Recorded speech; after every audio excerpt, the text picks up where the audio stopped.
కొత్త చట్టం ప్రకారం చమురు వెలికితీత అధికారం ప్రభుత్వానిదే. కేవలం చమురు శుద్ధి అమ్మకాల్లో ప్రైవేటు వారి సేవలను అందుకోవచ్చు. చమురు సంపద నుంచి వచ్చిన ఆదాయాన్ని పేదల బాగోగుల కోసం ఖర్చు చేయడం మొదలుపెట్టాడు చావేజ్.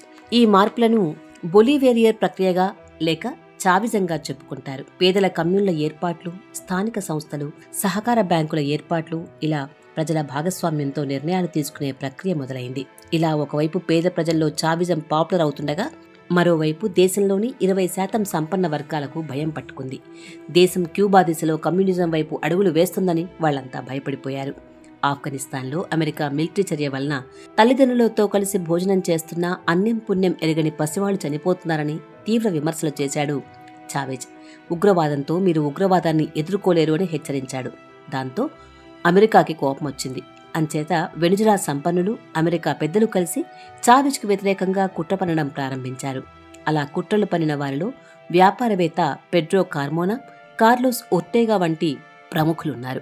ఇటీవల నోబెల్ శాంతి బహుమతి పొందిన మారియా కొరినా మచాడో కూడా ఆ గూటి పక్షే.